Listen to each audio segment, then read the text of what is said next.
네, 오늘은 세계사 하겠습니다. 교과서 200쪽 펴주세요. 200페이지. 자, 중국은 이미 중국 문명할 때 잠깐 시작을 했었죠. 자, 상나라, 다른 말로는 은나라라고 했던 나라는 갑골문으로 유명했었죠. 그리고 땅이 더 넓어졌습니다. 이후의 나라를 주나라는 넓어진 땅을 더 효율적으로 다스리기 위해서 봉건제를 실시했었죠. 다 배운 겁니다.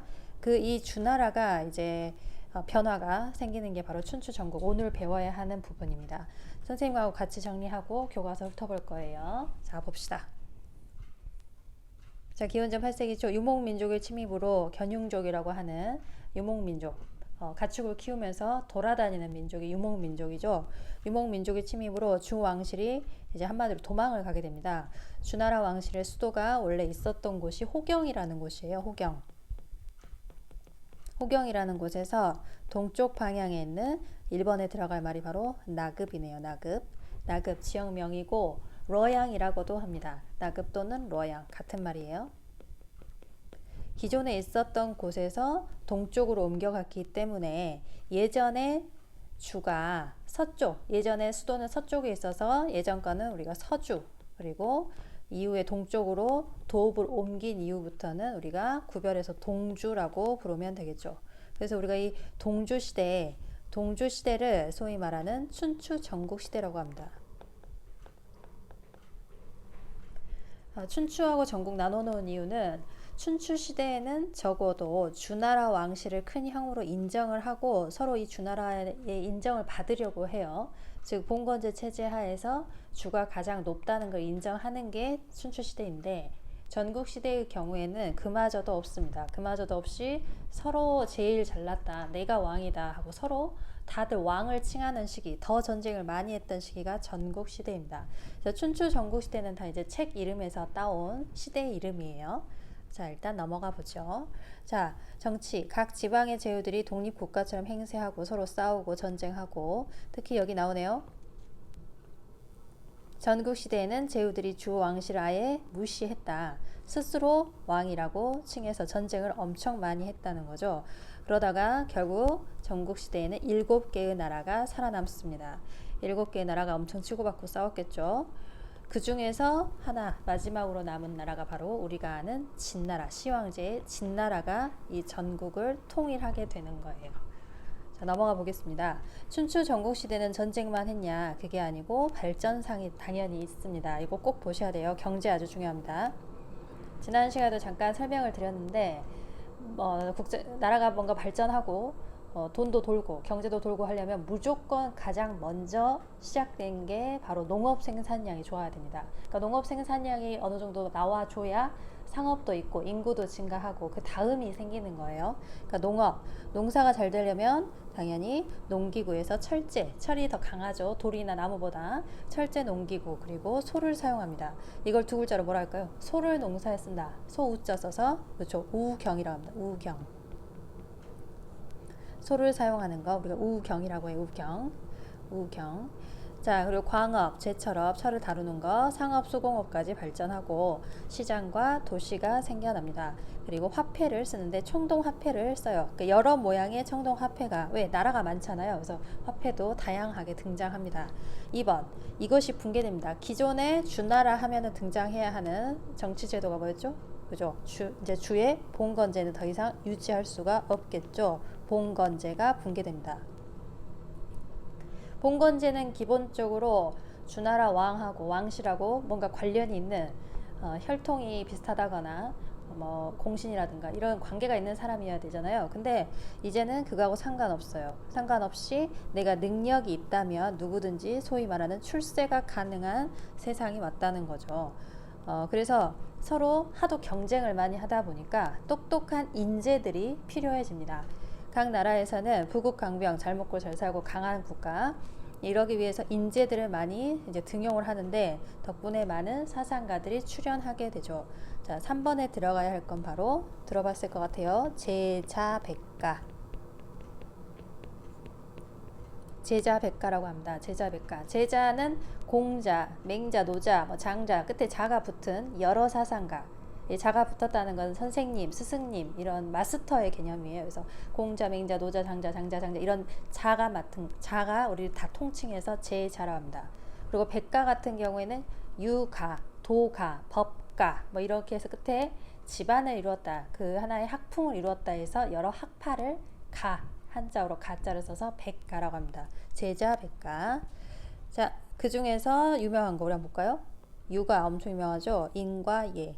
도가 자연 그대로, 법가는 당연히 법이 제일 중요하고, 묵가는 사랑과 평화, 전쟁을 싫어합니다. 병가는 반대로 전쟁에 집중하는 거죠. 이 제자백가 내용은 교과서 다시 한번 볼게요. 자, 일단 넘어가겠습니다. 드디어 등장했네요. 진나라 시황제. 자, 여러 제자백가의 생각 중에 진나라가 채택한 것은 바로 법가입니다. 법가. 법가를 통해서 국력을 키우고, 아까 전국시대에 잘 나갔던 7개의 국가를 전국 7옹이라고 했죠. 그 중에 진나라가 가장 변두리에 있었습니다. 그런데 이 진나라가 결국에는 나머지 6개를 차례로 정복하고 결국에는 통일을 이루게 되죠. 중국 최초의 통일 제국을 이룬 게 바로 진나라의 시황제입니다. 시라는 것은 처음이란 뜻이에요. 그 시조, 처음 할아버지 이런 뜻이죠. 그래서 시황제. 자, 진나라 시황제의 통일 정책은 정말 중요합니다. 잘 보셔야 합니다. 자, 황제라는 칭호를 처음 쓰고 황제가 쓰는 도장이죠. 옥새를 사용합니다. 중앙으로 힘을 집중시키기 위해서 5번에 들어갈 거는 이 군현제라는 거거든요. 군현제. 별표 주세요. 기존에 예전에 주나라의 경우에는 봉건제를 썼었죠. 봉건제의 경우에는 왕이 다스릴 수 있는 수도와 수도 근방만 영향을 미치고 나머지는 자기가 믿는 제후들한테 나누어졌기 때문에 봉건제의 경우에는 지방 분권형입니다. 지방으로 분산되죠. 지방으로 권력이 분산되는 게 주나라의 봉건제 스타일이었다면 진나라 시황제의 경우에는 군현제를 통해 중앙으로 힘을 집중시킵니다. 군현제는 각 지역을, 전국을 군 또는 현으로 행정구역으로 나누는 거예요. 이렇게 해서 나눠 놓고 자기가 원하는, 자기 말을 듣는 관리를 파견하면 되는 거죠. 공무원을 파견하는 거예요. 그럼 이 공무원은 황제의 일을 이제 수행을 하는 거죠. 중앙에서 관리가 파견이 됩니다. 중요해요. 그리고 경제적으로 통일합니다. 왜? 이전에 전국 시대에 여러 화폐도 있고 나라도 엄청 많았다 했잖아요. 그래서 이런 것들을 통일을 해줘야 합니다. 화폐도 통해 도량형이라는 것은 뭐 재는 거죠. 뭐 무게라든지 길이라든지 깊이라든지 이런 것들 각국이 다 다르게 썼던 것을 하나로 통일을 합니다. 자, 그리고 진짜 중요한 거, 전국 각지를 도로로 연결을 해요. 이거 역시 경제 발전에 굉장히 중요한 부분입니다. 그리고 수레바퀴 폭, 예전에 다 달랐다는 거죠. 이 달랐던 것도 다 통일을 해서 경제 발전에 큰 역할을 했습니다. 자, 사상 이미 했어요. 무슨 사상? 그렇죠. 법가 사상 무섭습니다. 법을 잘 지켜야 해요. 그런데 다른 사상은 탄압을 했습니다. 왜? 다른 사상은 너무 말이 많죠. 황제가 시키는 대로 바로바로 해야 되는데, 육아의 경우에는 뭐 법도를 따진다든지 예의를 따진다든지 이런 것들 때문에 결국에는 진시황제의 노여움을 사게 되죠. 분서갱유는 두 글자씩 나눠보면은 책을 태우다. 유는 유학자를 갱은 구덩이에 넣다, 묻어버린다 이런 뜻이에요. 그래서 책을 불사르고 유학자들을 구덩이에 넣어서 죽여버렸죠. 이런 사상 탄압을 했습니다. 대외 정책, 바깥으로 나가는 거 어떻게 했냐는 거죠. 오늘날 중국의 남쪽 그리고 베트남 북부까지도 영토가 확장이 됩니다. 자, 그리고 예전에 잠깐 나온 적 있나요? 흉노라는 이민족이 있어요. 흉노는 굉장히 그 당시 강성했던 이민족입니다. 그래서 이 흉노가 중국 땅으로 들어오는 것을 막기 위해서 장성을 세워요. 그걸 뭐라 하냐? 지금 우주에서도 보이는 아주 거대한, 그렇죠, 만리장성. 물론 지금 이때 진나라 때 완벽한 모습을, 지금의 모습을 갖춘 건 아니에요. 나중에 후대 왕조들이 계속 이어서 붙여서 지금의 모습을 만들어 놨습니다. 자, 계속 가보죠. 근데 이제 금방 망해요. 가혹한 통치. 역사적으로 봤을 때 앞으로도 배우겠습니다만, 가혹한 통치를 한 나라의 경우에는 빠른 시간에 통일은 할지언정 오랜 유지를 하지 못합니다. 그래서 진나라의 경우에 대표적으로 그런 나라예요. 가혹한 통치, 대규모의 토목공사, 백성들을 동원했기 때문에 원망이 아주 자자했겠죠. 진나라 시황제가 죽고 나서 사후는 죽은 후에요. 죽은 후에 7번 무엇을 계기로 각지에서 반란이 일어난다. 여기 한번 써볼게요. 7번에 진승 오광.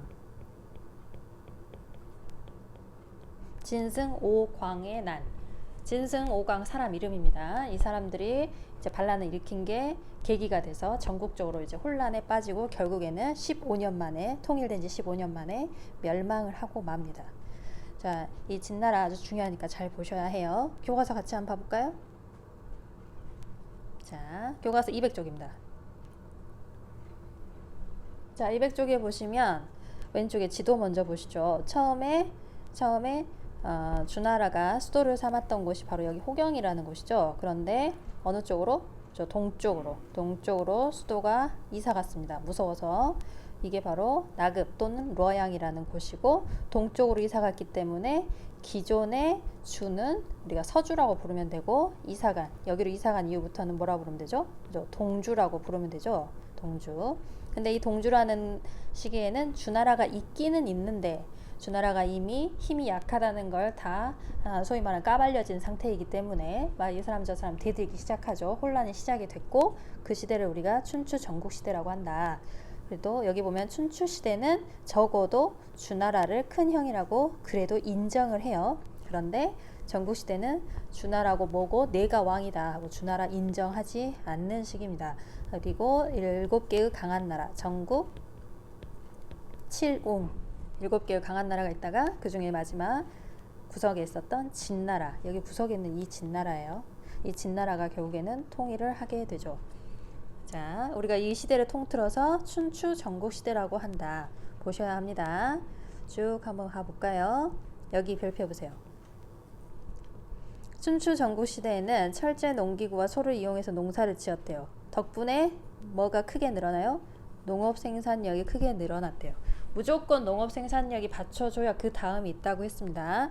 자, 철기의 보급에 따라서 철기를 만들어야 하니까 광산에서 캐야겠죠. 광업, 제철업, 물건을 사고 파는 상업, 만드는 수공업, 그리고 시장, 도시, 화폐 등등까지 등장합니다. 그러니까 농업 생산력이 좋아졌다.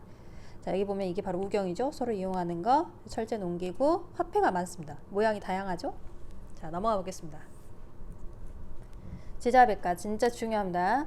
춘추 전국시대에는 이전의 주나라가 혈통에 연연했던 주나라에 비교했을 때 혈통보다는 내가 능력이 있으면 출세를 할 수 있다. 여기저기에서 나를 필요로 하는 제후들이 있었다는 거죠. 그래서 누구든지 능력만 있으면 출세가 가능합니다. 덕분에 여러 사상가들이 등장했죠. 그걸 우리가 뭐라 한다고? 제자백과. 여기 뜻이 나와 있네요, 여러분. 제자백과. 제자는 공자, 맹자, 노자 같은 여러 사상가. 백가는 유가, 도가, 법가 같은 여러 학파 합쳐서 제자백가라고 합니다. 그 중에서도 가장 유명한 것도 여기 보세요. 인과 예를 강조한 유가, 우리가 소위 말하는 유교, 유학, 그죠? 자연 그대로 아무것도 하지 마라. 그대로의 삶을 강조한 도가, 엄격한 법을 강조한 법가, 차별 없는 사랑과 평화를 강조한 묵가, 전쟁을 제시한 병가. 여러분 여기에서 잘 보셔야 될 게 유가하고 묵가의 관계입니다. 묵가가 유가를 상당히 비판하거든요. 왜 비판하냐? 유가 너희들이 말하는 인이나 예, 이것은 너희 가정, 너희 나라에 한정되어 있다. 굉장히 이기적이다. 편파적이다. 이렇게 하면서 묵가가 이제 비난을 해요. 그래서 묵가가 강조하는 것은 뭐 없는 사랑? 그죠? 차별 없는 사랑입니다. 그래서 유가하고 묵가하고는 입장이 같지 않습니다. 묵가가 유가를 비판했다. 자, 밑에 내려가 볼게요. 역사 탐구해 보세요. 별표. 먼저 가 할아버지 먼저 보시죠. 혼란한 세상을 바로잡는 방법에는 인과 예래. 답 나왔죠? 누구예요, 이분은? 어떤 학파죠? 학파 한번 써볼까요? 여기다가 유가. 그러면 나 가볼게요. 나에 보시면 인과 예는 인위적이대요. 천지 만물의 원리인 도에 맞지 않대요. 그러니까 그대로 자연 법칙에 순응하고 살아야 된대요. 이건 누구겠습니까? 이건 바로 도가겠죠. 도가의 유명한 사람이 도가라는 학파의 유명한 학자가 노자 장자입니다. 노자 장자. 그래서 이 둘의 앞 이름을 따서 노장, 다른 말로 노장사상이라고도 해요. 노장사상, 도덕 시간에 또 나올 거예요. 자, 보시면 다 가볼게요. 다. 인과에는 자기 가족 중심으로 차별을 하는 거래요. 우리는 다른 사람들까지 평등하게 사랑해야 된대요. 이건 뭐라 했죠? 이거 뭐라 했죠? 그죠? 묵가라고 했죠? 묵가.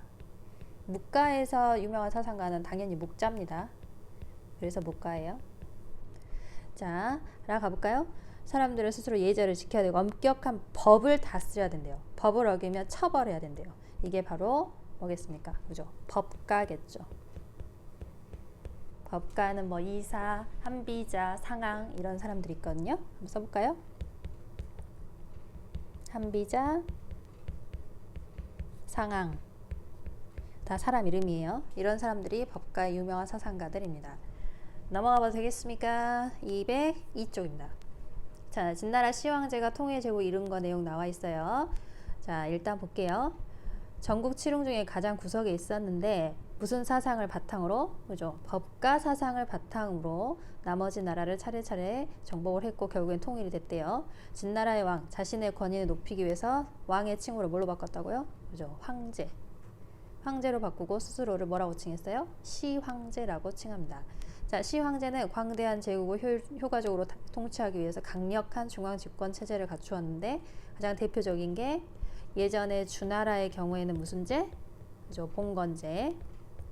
그런데 이제는 본인은 뭘 한다고? 군현제를 실시합니다. 그래서 전국을 군과 현으로 나누어서 거기에 관리를 파견한다는 것이죠.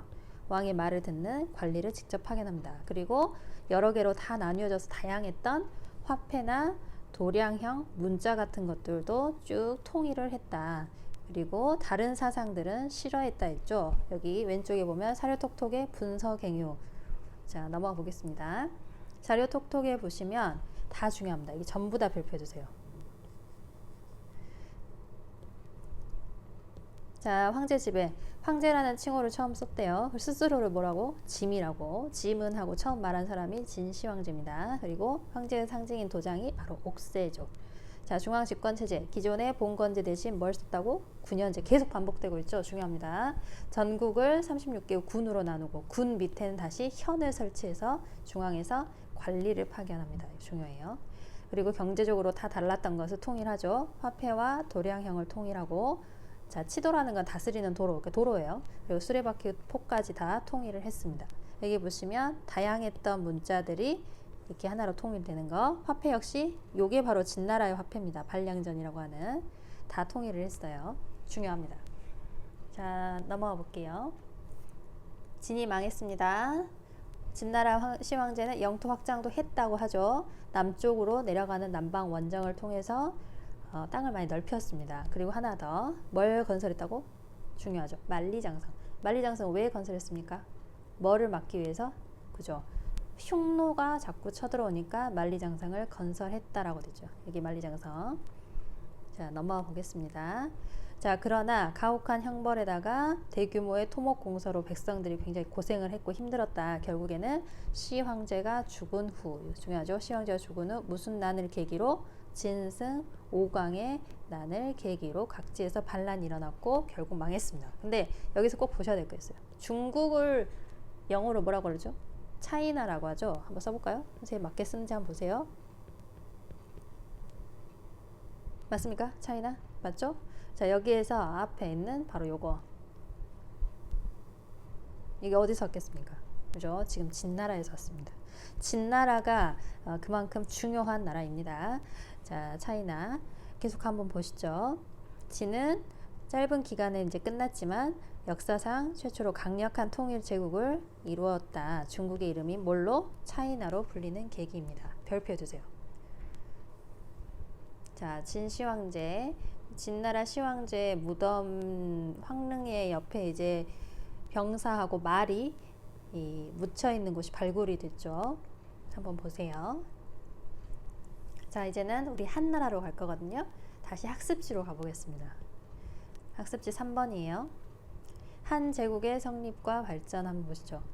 자, 진이 망한 후에 중국 땅에서는 유력한 인물이 등장해요. 한 그리고 초를 세운 유방과 항우가 대립을 합니다. 근데 여기서 누가 이기죠? 그렇죠. 한이 이깁니다. 한. 여기가 승리해요. 그렇게 해서 중국이 다시 재통일이 되는 거죠. 그래서 한나라 시기의 정치 경제를 잘 보셔야 해요. 우리가 진한 제국 이렇게 붙여서 얘기하는데 중국의 고대를 이제 기틀을 닦은 중요한 두 나라입니다. 그러니까 꼭 보셔야 해요. 자, 초기에 8번 뭐라고 쓸까요? 한번 써보세요. 군국제라고 합니다. 군국제는 좀 독특해요. 이전에 여기 한번 써볼게요, 여러분. 주나라는 통치를 봉건제를 토대로 한다고 했었습니다. 그죠? 그런데 이후에 등장했던 춘추 전국시대를 통일했던 전국 칠흥 중에 하나였던 진나라의 시황제는 뭐 썼다 했죠? 그죠? 진나라의 경우에는 9년제 썼다 했죠.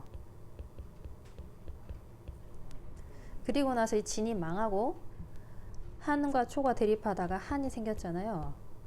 근데 이 한나라의 경우에는 지금 방금 뭐라고 썼습니까? 군국제라고 썼죠. 군국제는 처음에 나라를 딱 세운 유방이 바로 9년제를 하기가 쉽지가 않았습니다. 바로 이 9년제를 하고는 싶은데 왜 여기가 힘이 강하잖아요. 왕의 힘이. 이걸 하고 싶은데 현실적으로 힘들어요. 그래서 타협을 한 거죠. 이전에 봉건제하고 9년제의 짬뽕이 바로 군국제입니다. 이렇게 합친 거예요. 하지만 진짜 왕의 그 황제의 속셈은 뭘 하고 싶겠어요? 당연히 자신의 힘이 강한 9년제를 하고 싶겠죠. 그래서 나라가 좀 더 안정이 되고 발전이 되어 가면서 군국제는 결국엔 뭘로 바뀌게 되겠습니까? 당연히 그렇죠. 9년제로 바뀌는 추세를 당연히 보이겠죠. 그죠? 하지만 처음에 세웠을 때는 이게 안 됐어요. 9년제가 안 되고 군국제라고 하는 봉건제 플러스 군현제. 특이한 제도. 그러니까 황제가 다스리는 지역이 있고 황제가 나누어주는 지역이 또 있는 것이죠. 자, 가보겠습니다. 자, 무제라는 황제가 등장합니다. 무제는 우리나라 역사에도 등장하거든요. 언제 등장했죠? 이미 배웠습니다. 공부한 친구들은 기억을 할 텐데 한나라 무제가 우리나라 어떤 나라를 멸망시켰다라고 배웠습니다. 어느 나라지요? 그죠? 고조선을 멸망시켰던 사람이에요. 고조선을 멸망시키고 한 사군, 4개의 군을 설치했던 사람. 자, 무제는 전쟁 많이 했습니다. 고조선도 쳤잖아요. 전쟁 많이 하고 힘이 그만큼 셌다는 소리죠. 덕분에 자기가 원하는 이전에 유방이 할 수 없었던 것을 하게 되죠. 그게 바로 군현제예요. 그죠? 모든 지역에 군현을 설치하는 군현제가 시행이 됩니다. 군현제. 이 말은 중앙 집권이, 그러니까 힘이 중앙으로 황제를 중심으로 모였다라는 뜻이죠. 무제의 통치는 진짜 중요한 거 별표해주세요, 여러분. 여기. 자, 무제의 통치 보시면 기본적으로 유교를 통치의 기본 원리로 삼습니다. 이전에는 사실 무제 이전에는 한나라가 유학을 쓰기는 썼지만 그러니까 황실에서는 도가가 상당히 우세했었거든요. 근데 이거를 무제가 동중서라는 사람의 건의를 받아서 유교를 적극적으로 씁니다. 자, 가보죠. 그리고 여전히 흉노는 중국을 괴롭혀요. 그래서 이 흉노를 공격하기 위해서 친구가 필요해요. 동맹이 필요해서 동맹이 될 만한 나라를 찾아서 사람을 이제 보내요. 가서 동맹 몇 개 친구 만들어 와라 하고 이제 무제가 자신이 믿는 신하를 파견하게 되죠. 그 신하가 그 유명한 장건입니다. 장건이라는 사람이 흉노랑 우리랑 같이 싸워요라고 대월지국이라는 나라에 이제 파견이 되는데 가는 길에 흉노한테 오히려 잡혀버립니다. 그래서 포로 생활하고 굉장히 엄청 고생을 해요. 고생해서 갔어요. 갔는데 그 동맹 맺자고 간 나라 대월지국이 거절합니다. 왜냐하면 그럴 필요가 없었어요. 그 당시에 대월지국은 주변 나라 박트리아라는 나라랑 이런 나라 속국으로 삼아가지고 잘 먹고 잘 살고 있었기 때문에 굳이 흉노 건드려가지고 전쟁할 필요가 전혀 없었거든요. 그래서 이제 거절당하고 다시 돌아오는 길에 또 잡힙니다. 또 흉노한테 또 잡혀서 또 고생하다가 또 탈출을 해요. 너무 고생을 많이 하고 돌아왔는데 얻은 게 없네요 라고 생각했는데 그게 아니었어요. 왜? 새로운 길을 알게 된 거죠. 중국에서 서쪽 지역으로 가는 새로운 길을 알게 됐다. 그걸 무슨 길이라죠? 비단길. 비단을 판매하고 비단이 왔다 갔다 했기 때문에 비단길이라는 말을 씁니다. 비단길, 실크로드 유명하죠. 근데 이제 문제는 무제가 전쟁도 겁나 많이 했고 돈을 너무 많이 씁니다. 돈이 이제 필요해지는 순간이 오니까 이거를 이제 국가가 돈을 버는 방법으로, 이거 중요해요. 별표해 주세요, 여러분. 소금과 철을 전매제를 합니다. 그러니까 국가가 모든 걸 다 장악하는 거예요. 소금하고 철에 관련한 모든 거를 국가가 이제 돈을 다 끌어 모으는 거죠.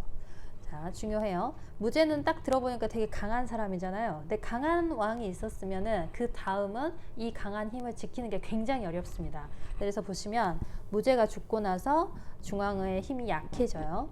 외척이라는 것은 외가 쪽 친척을 말합니다. 여러분한테 따지면 뭐 외삼촌, 외할아버지 이런 사람들, 외척, 왕실의 외척이었던 왕망이라는 사람의 이름이에요.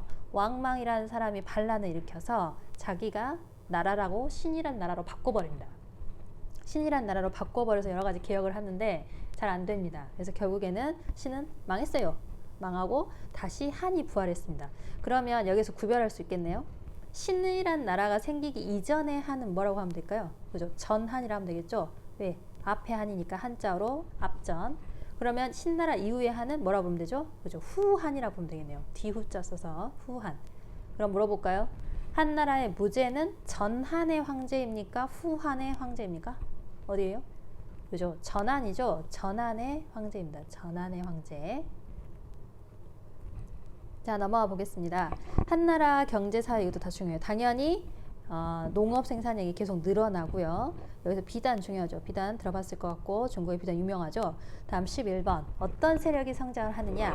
지방에서 토지가 많고 지방의 농민들한테 굉장히 영향력을 크게 미친 세력을 우리가 호족이라 합니다. 우리나라 역사에도 호족이 등장을 합니다. 고려시대에 호족이 등장을 해요. 자, 호족 세력이 한나라 때, 중국 한나라 때 등장을 했고, 이 사람들은 중앙의 관료로도 진출을 했답니다. 자, 이게 문화에서 가장 잘 보셔야 될 게 유학이죠. 유학을 통치 이념으로 쓰고, 그 중에서도 여기 별표해 보세요. 훈고학. 훈고학은 유교 경전을, 그러니까 글자 하나하나 다 뜯어가지고 해석하고 그 뜻이 뭔지를 아주 심도 있게 공부하는 뜻풀입니다. 뜻풀에 굉장히 집중하는 유학파거든요. 훈고학이라고 하는 이제 유학이 발달을 해요. 근데 이 배경에는 뭐가 있냐? 이전 시대, 우리가 지금 한나라 하고 있잖아요. 근데 이전 시대에 누구였습니까? 어떤 나라였죠? 그죠? 진나라였죠. 이 진나라의 경우에는 우리 이미 배웠지만 법가 사상에 굉장히 치중을 해서 유학 싫어했다 했죠. 분서갱유 기억나시죠? 분서갱유로 유학자들이 엄청 탄압을 받아서 이 이후에 유학이 당연히 길을 못 펴고 있었겠죠. 연구도 되지 않고 많이 남아있지도 않았을 거예요, 책이. 그런 상황에서 한나라 때 다시 유가를 다시 키우려고 하니까 당연히 이 시간 갭이 크고 남아있는 자료가 한정적이기 때문에 연구하려니까 힘든 거예요. 그래서 이제 고민하는 훈고학이 등장을 해요.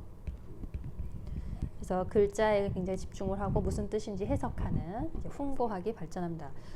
중국 역사 지금 우리 처음이지만 이 진나라 이후 한나라 비롯해서 이후에 나오는 여러 왕조에서 유학들이 발전하는 모습들도 다 보셔야 됩니다. 이거 굉장히 중요해요. 변천하는 모습들을 보이거든요. 집중하는 연구 방법 꼭 보셔야 되고, 지금 우리는 한나라의 무슨 학?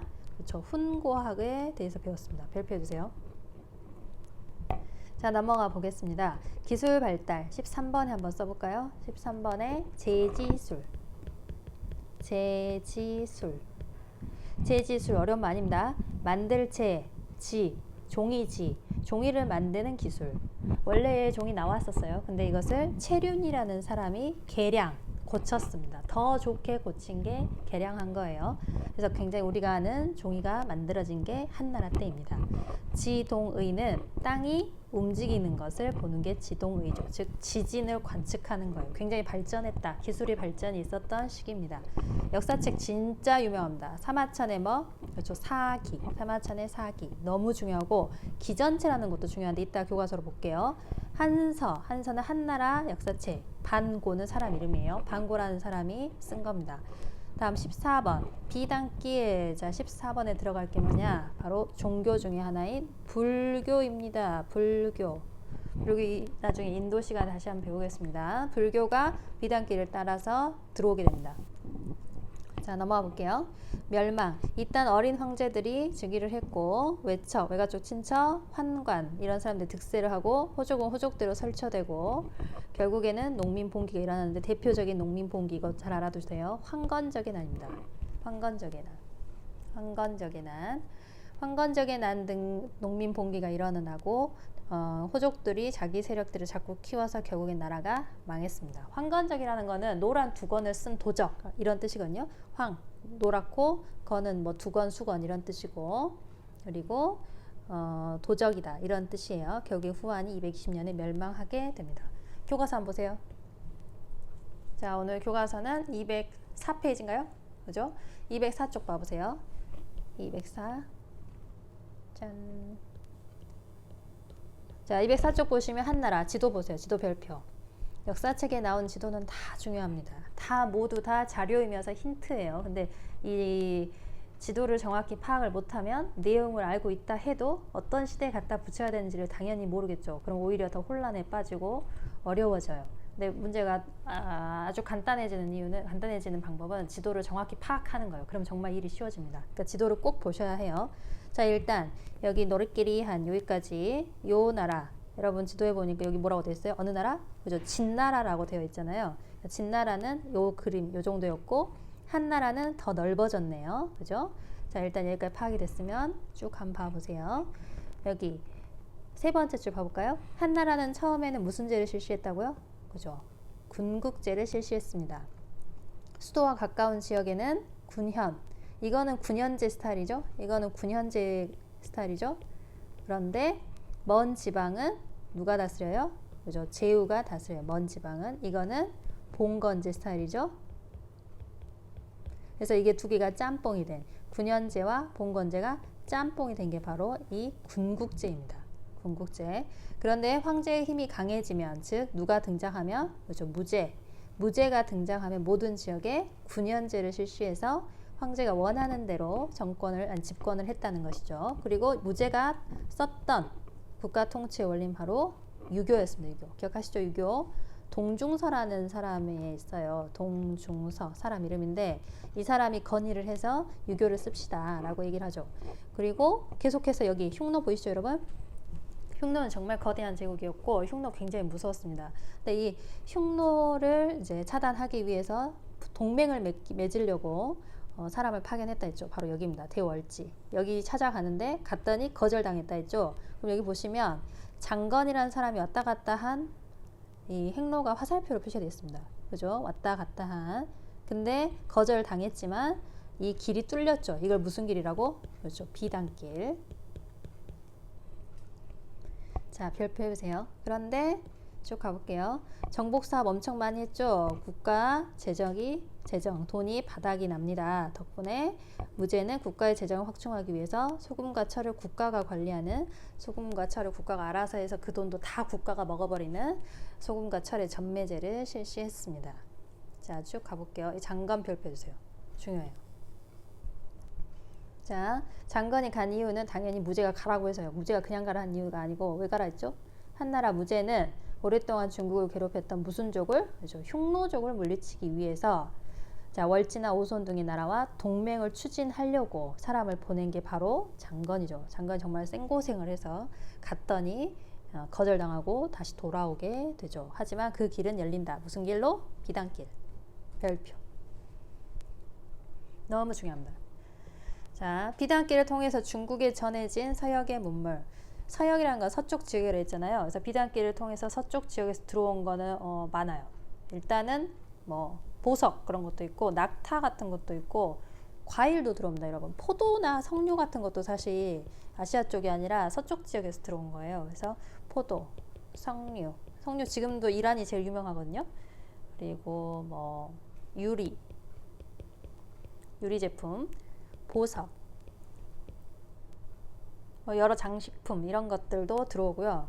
그러면 반대로 서역에 전해진 중국의 문물, 그러니까 중국 거 유명한 거 많이 갑니다. 당연히 비단길을 한 이유는 뭐가 많이 갔기 때문이죠. 그죠? 비단이 엄청 많이 갔다는 거, 인기가 엄청 좋았어요. 그리고 종이 역시 비단길을 타고 가게 돼요. 나중에 종이의 경우에는 전투가 굉장히 중요한 계기가 되거든요. 써두세요. 탈라스 전투. 탈라스 전투는 당나라 때 유명한 전투입니다. 근데 이때 중국이 져요. 중국이 지면서 종이 만드는 기술자들이 서쪽 지역으로 이제 잡혀갑니다. 그러면서 종이 기술이 서쪽 지역에 이제 전파가 되거든요. 그리고 이 종이 같은 경우에는 이제 비단길을 타고 수출하는 중요한 상품이었어요. 비단하고 종이. 중국의 비단과 종이는 정말 인기가 좋았습니다. 비싼 가격에 아주 인기짱이었어요. 자, 이제 넘어가 볼게요. 한나라 사회 보시면 무제가 죽은 후에 힘이 약해진 틈을 타서 누가? 왕망이 한을 멸망시키고 세운 나라 뭐라 한다고요? 그죠? 신. 근데 오래 못 가고 결국 다시 한이 일어나서 우리가 그 이후의 한은 후한. 이전의 한은 전한. 그리고 이렇게 되겠죠. 전한, 신, 후한. 이렇게 되겠죠. 전한, 신, 후한. 중요합니다. 자, 한나라 때는 농업 생산이 좋았대. 쭉 넘어가 되겠죠. 보세요. 여기 보면 황건적이 난 있네요. 후한 말기에 장각. 장각은 사람 이름이에요.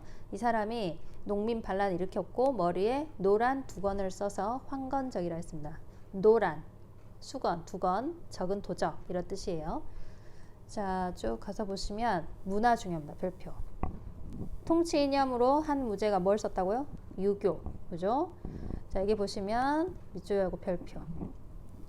시황제는 진나라 사람이죠. 진나라 시황제 유교 탄압 정책으로 흩어져 있던 유교 경전을 정리하고 그 뜻을 새롭게 해석하는 학문. 무슨 학문? 이거 진짜 중요합니다. 훈고화. 훈고화 별표해주세요. 그리고 체륜이라는 사람이 제지술, 종이 만드는 기술을 개량해서 학문 보급과 문화 발달에 크게 이바지했다. 비단길을 타고 나갔던 수출 상품이기도 했다. 기억하셔야 됩니다. 궁금해요. 체륜 만드는 방법 한번 읽어보세요. 넘어가 보겠습니다. 206조. 와우, 이거 엄청 중요합니다. 사마천의 사기 별표. 사기는 사마천이라는 사람이 쓴 글이고요. 그 역사서고요. 중국의 신화시대부터 한나라 무제까지가 기록이 되어 있습니다. 여기서 중요한 포인트는 바로 기전체라는 단어거든요. 기전체 엄청 중요합니다. 기전체의 경우에는 구별을 하는 거예요. 쭉 날짜별 우리가 일기 쓰는 것처럼 쓰지 않고 분류를 해놓은 체제를 말합니다. 그래서 중요한 것들, 뭐 왕의 연표라든지 왕 집안 연표라든지 인물들 이런 식으로 또는 옆에 있는 제후 국가들에 대한 역사 등등 나눠서 분류를 해놓은 걸 기전체라고 합니다. 우리나라 삼국사기, 그 사기 역시 기전체로 썼습니다. 자, 한번 가볼게요. 또 사마천의 사기 외에도 반고의 한서라는 것도 중요하다고 했죠. 반고는 동생 반초라는 사람도 유명합니다. 이게 중요한 사람과 집안이고요. 또 보시면 한나라 때는 과학기술, 해시계, 지진계, 장형은 사람 이름이에요. 장형이라는 사람이 발명한 지진을 관측하는 게 뭐라 했죠? 아까 나왔죠? 그죠? 지동의, 땅의 움직임을 의심하는 거죠. 보는 거죠. 자, 그리고 여기서 진짜 중요한 거 또 나왔네요. 한나라 때는 비단길을 따라서 어떤 종교가 처음으로 들어왔어요? 그죠? 불교가 전해지는 시기가 바로 한나라 때입니다. 자, 서쪽 지역의 승려가 한해 수도에 머물면서 전파하기 시작했다. 그리고 왕실과 귀족들 사이에서, 그 이후에는 민간에도 전파가 됩니다. 이후의 나라들로 나오는 위진남북전 이후에 배웁니다. 이후에 나오는 시대에도 불교는 당연히 중요합니다. 자, 맨 밑에 보세요. 한은 400년 넘게 통일 제후 유지하면서 이전까지의 모든 문화를 융합하면서 중국 문화의 기틀을 마련했대요. 그러니까 진짜 중요합니다. 진나라, 한나라 중요합니다. 우리가 쓰는 중국 글자 뭐 아는 거 당연히 여러분 수업 시간에 배우는 한자, 한문, 그 한이 바로 이 한나라 한자를 쓰는 거예요. 그러니까 한나라 한, 굉장히 중요한 나라라는 뜻이죠. 자, 206페이지 문제 한번 볼까요? 지금 문제 풀어보세요. 자, 다 풀고 선생님하고 맞춰봅시다. 자, 1번 춘추 전국시대에는 무슨 농기구가 보급이 돼서 농업 생산력이 좋아졌다고? 그죠? 이전에 나무나 돌보다 더 강력한 거, 더 센 거 뭐죠? 그죠? 철제. 철로 만들었다는 뜻이죠. 자, 2번 진나라의 시황제는 중앙 집권 체제를 강화하기 위해서 전국을 뭘로 나누고 군과 현으로 나누고 관리를 파견하는 무슨 제? 군현제. 오케이? 자, 넘어갈게요. 3번. 한나라의 무제는 흉노족을 물리치기 위해서 어떤 사람을 서쪽 지역에 보냈대요. 근데 허탕치고 왔었죠. 누구죠? 그렇죠. 장건. 자, 책 중요하다 했습니다. 한나라 때에는 사마천이 쓴 뭐? 그렇죠. 사기. 반고의 한서. 자, 한나라 때 제지수를 계량한 사람 이름 체륜. 자, 2번 갈게요. 춘추시대의 제후들은 주왕실을 무시하고 스스로 왕이라 했습니까? 춘추가 아니고 언제라 했습니까? 춘추는 그래도 주왕실을 인정을 본인도 받으려고 노력했다 했죠. 그런데 춘추가 아니라 전국시대죠. 전국시대는 서로 내가 왕이야 라고 했기 때문에 이건 전국으로 바꿔주세요. 자, 2번. 차별 없는 사랑. 유가가 아니고 뭐죠? 그죠? 유가가 아니고 묵가입니다. 그리고 전쟁을 싫어했어요. 묵가의 경우에는 전쟁의 결사 반대입니다. 전쟁 반대. 자, 제자백가 중 자연 그대로. 자, 무슨 파? 도가. 노자하고 장자 유명하다 했죠. 그래서 붙여서 뭐라고? 노장사상이라고도 했어요. 그러니까 맞나요? 네, 동그라미네요. 4번. 진나라 시효 황제는 육아사상을 바탕으로. 아니죠. 무섭게 했다 했죠. 법을 지켜 안 그러면 혼나. 법가사상이죠. 답은 X. 자, 한나라 무제 전쟁 너무 많이 했습니다. 돈 엄청 많이 썼어요. 재정, 국가 돈이 바닥이 날 것 같으니까 소금과 철을 국가가 알아서 모두 다 몽땅 관리하고 돈도 다 먹어버리는 소금과 철의 전매제를 했습니다. 동그라미겠죠. 오케이? 자, 넘어가 볼게요. 유교의 발전에서는 다 읽어보시고 자료 2번 한번 보실까요? 자료 2번에 보시면 사람 이름이 하나 나옵니다. 제가 아까 얘기했던 한나라 무제는 유학자 누구의 건의를 받아들였다고? 동중서, 이 사람이죠. 동중서의 건의를 받아들여서 유교를 통치 이념으로 씁니다. 자, 학교 교육기관은 진짜 중요하거든요. 잘 나와요. 자, 보세요. 학교 교육기관으로 어떤 나라? 한나라 수도에는 태학이 등장합니다. 태학 들어보지 않았나요?